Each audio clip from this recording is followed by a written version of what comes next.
15 August আমরা তো সবাই জানি, তাই আজ কিন্তু তৈরি হবে সকালের জলখাবারে 15 আগস্ট স্পেশাল একটা ব্রেকফাস্ট। তার জন্য ময়দাটা আমি খুব ভালো করে ময়াম দিয়ে মেখে নিয়েছি।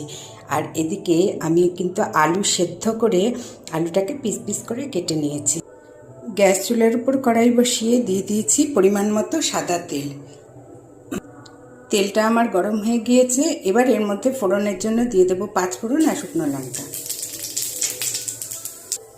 ফোড়নটাকে সুন্দর করে ভেজে নিয়ে এর মধ্যে দিয়ে দেব কিছুটা পরিমাণে গ্রেট করা আদা।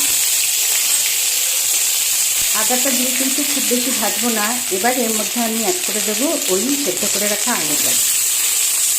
এবার এর মধ্যে অ্যাড করে দেব স্বাদ মতো লবণ আর হলুদের গুঁড়ো দিয়ে একটু সময় ভেজে নেব।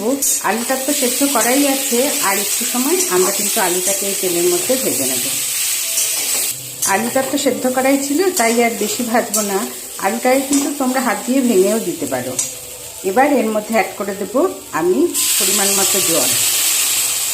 খুব বেশি জল দেওয়ার দরকার নেই, কারণ আলুটা আগে থেকে সেদ্ধ করা। ঝোলটা ফুটে উঠেছে। এবার এর মধ্যে অ্যাড করে দেবো বেশ খানিকটা পরিমাণে কাঁচা লঙ্কা। ঝালটা যার যার নিজস্ব ব্যাপার, সেই অনুযায়ী ঝালটা অ্যাড করো।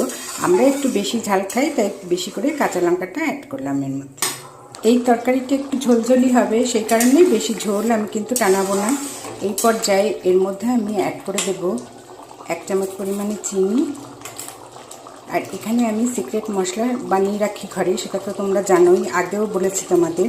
সেই সিক্রেট মশলাটা, এই সিক্রেট মশলার রেসিপিটি তোমরা চাইলে আমার রিল সেকশন থেকে দেখে নিতেই পারো।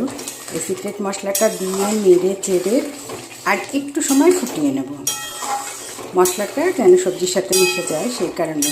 হয়েই এসেছে আমার তরকারিটা। ব্যাস রেডি হয়ে গেলেও সুন্দর স্বাদের আলুর তরকারি। এটা দোকানের মতো হয়েছে কিনা জানি না, তবে খেতে কিন্তু বেশ ভালো লাগে এইভাবে আলুর তরকারি বানালে। আর এই ময়দাটা দিয়ে কী বানাবো সেটারও ফাইনাল লুক নিয়ে তোমাদের সামনে আসছি। আবার করে নিয়েছি গরম গরম ফুলকো ফুলকো লুচি আর সাথে আলুর তরকারি। কেমন লাগলো ব্রেকফাস্ট থালিটি অবশ্যই একটি কমেন্ট করে আমাকে কিন্তু তোমরা জানিও। টাটা।